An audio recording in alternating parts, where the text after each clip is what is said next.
स्नान और नहाने में बहुत अंतर है। एक धार्मिक प्रेरक प्रसंग प्रेरणादायक। क्या आप जानते हैं कि स्नान और नहाने में क्या अंतर है? एक बार देवी सत्यभामा ने देवी रुक्मणी से पूछा कि दीदी, क्या आपको मालूम है कि श्री कृष्ण जी बार बार द्रौपदी से मिलने क्यों जाते हैं? कोई अपनी बहन के घर बार बार मिलने थोड़ी ना जाता है। मुझे तो लगता है कुछ गड़बड़ है। ऐसा क्या है जो बार बार द्रौपदी के घर जाते हैं? तो देवी रुक्मणी ने कहा, बेकार की बातें मत करो, ये बहन भाई का पवित्र संबंध है, जाओ जाकर अपना काम करो। ठाकुर जी सब समझ गए और कहीं जाने लगे तो देवी सत्यभामा ने पूछा कि प्रभु आप कहाँ जा रहे हो? ठाकुर जी ने कहा कि मैं द्रौपदी के घर जा रहा हूँ। अब तो सत्यभामा जी और बेचैन हो गई और तुरंत देवी रुक्मणी से बोली, देखो दीदी, फिर वही द्रौपदी के घर जा रहे हैं।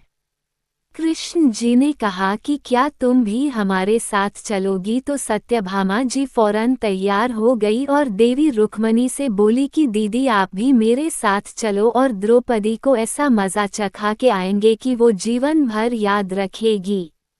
देवी रुक्मणी भी तैयार हो गई। जब दोनों देवियां द्रौपदी के घर पहुंची तो देखा कि द्रौपदी अपने केश संवार रही थी। जब द्रौपदी केश संवार रही थी तो भगवान श्री कृष्ण ने पूछा, द्रौपदी क्या कर रही हो? तो द्रौपदी बोली, भैया केश संवार के अभी आई। तो भगवान बोले, तुम काहे को केश संवार रही हो?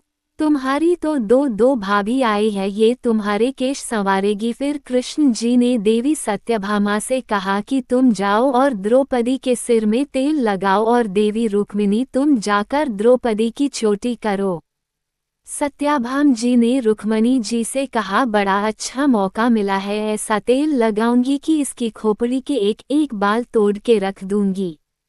और जैसे ही सत्यभामा जी ने द्रौपदी के सिर में तेल लगना शुरू किया और एक बाल को तोड़ा तो बाल तोड़ते ही आवाज आई, हे कृष्ण। फिर दूसरा बाल तोड़ा, फिर आवाज आई, हे कृष्ण। फिर तीसरा बाल तोड़ा तो फिर आवाज आई, हे कृष्ण। सत्यभामा जी को समझ नहीं आया और देवी रुक्मणी से पूछा, दीदी आखिर ऐसी क्या बात है? द्रौपदी के मस्तक से जो भी बाल तोड़ती हूँ तो कृष्ण का नाम क्यों निकल कर आता है? रुक्मणी जी बोली, मैं तो नहीं जानती।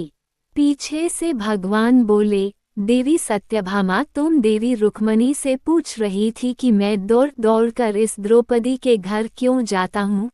क्योंकि पूरे भूमंडल पर, पूरी पृथ्वी पर कोई संत, कोई साधु, कोई सन्यासी, कोई तपस्वी, कोई साधक, कोई उपासक ऐसा नहीं हुआ जिसने एक दिन में 3.5 करोड़ बार मेरा नाम लिया हो। और द्रौपदी केवल ऐसी है जो एक दिन में 3.5 करोड़ बार मेरा नाम लेती है, प्रतिदिन स्नान करती है, इसलिए उसके हर रोम में कृष्ण नजर आता है और इसलिए मैं रोज इसके पास आता हूँ। इसे कहते हैं स्नान, जो देवी द्रौपदी प्रतिदिन किया करती थी।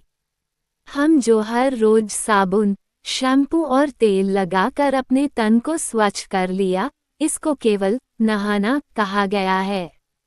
स्नान का मतलब है हमारे शरीर में 3.5 करोड़ रोम छिद्र है।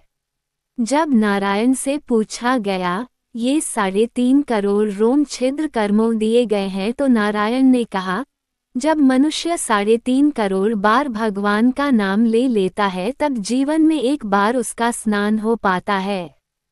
इसको कहते हैं स्नान। जय जय श्री राधे कृष्णा जी।